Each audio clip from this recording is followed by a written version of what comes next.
There is perhaps no one whose name is more synonymous with documenting the natural world than filmmaker Sir David Attenborough. He's been at it since the 1950s, and in his latest book and film, both out this week, he offers a grave and alarming witness statement about the crisis facing our planet.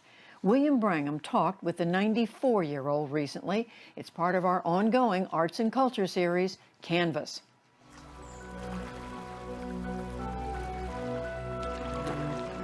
The living world is a unique and spectacular marvel.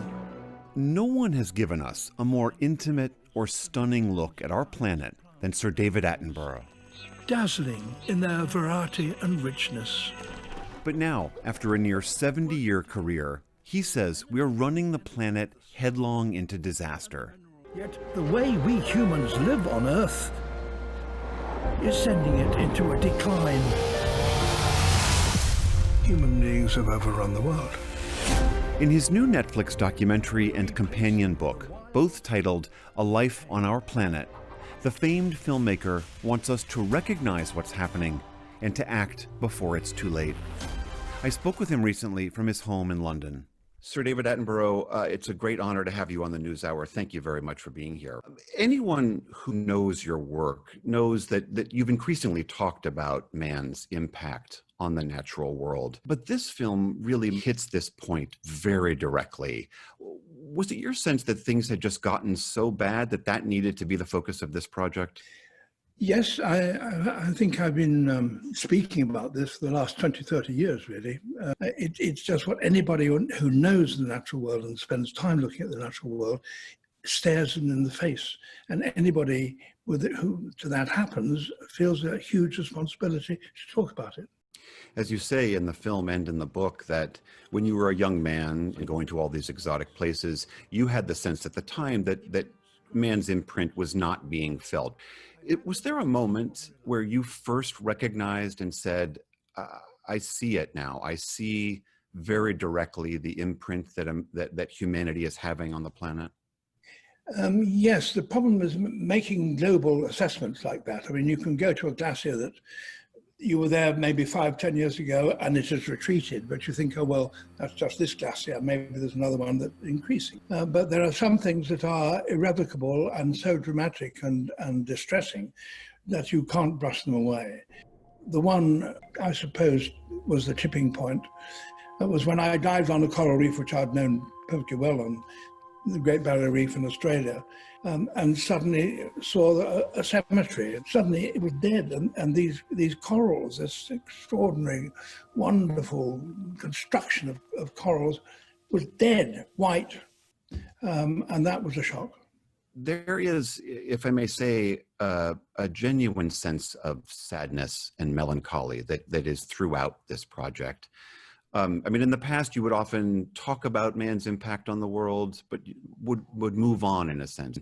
This film, you really clearly seem to say, we are not moving on. I cannot stress this point strong enough. Well, you put it very well. That is exactly what I feel. And you feel that sitting in London or New York or wherever, you may feel that the wilderness is out there. And of course, it's interesting. And of course, we know theoretically we depend upon it. But now it's more serious than that. It affects every man, woman, and child on this planet. I'm an elderly chap, and I look at my grandchildren and wonder what's going to happen. And all I know is that if you see these things and realize what they mean, you simply can't sit back and say, well, I'm not going to bother. I should say, I don't want to leave people with the sense that you don't address what we might do to remedy this. And a good portion of the book and of the film is looking at solutions. This film is my witness statement and my vision for the future. Attenborough argues for a rapid shift to renewable energy, to sustainable agriculture, for a slowing of population growth, and for what he calls a rewilding of the land and the oceans to give them time to rebound. How confident are you that we will, in fact, move from these isolated examples to a true moment for change? I'm not in the least confident that we will do so in time. And I certainly feel, although the situation is worse, I believe that the world is becoming more aware of what needs to be done to a much greater extent than only, say, 5-10 years ago. It does seem to me a worldwide realization of the crisis which we are facing. And it's been spearheaded, of course, by young people, and quite rightly too. It's their future. The kids of today that's their life, you know, and we owe it to them to do everything we can to make sure that disasters are averted. Could you talk a little bit about the role that our own human complacency plays in all of this? We all love the benefits of our gas-powered cars and our air-conditioned homes, and when we talk of a sixth extinction or global climate change, it's still very easy for so many people to put this view out of their minds and just keep on. But actually, in your country, it's more unlikely for that to happen than in mine. I mean, you have faced disaster after disaster. You've got rising sea levels.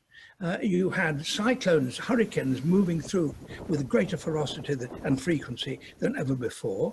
We see on our television newsreel coverage of appalling things that happened in your country because of climate change seem to me overwhelming. And it's nice to say, oh, it's nothing, it's just a passing phrase. It isn't. And the statistics show it isn't. It is a major movement that's happening.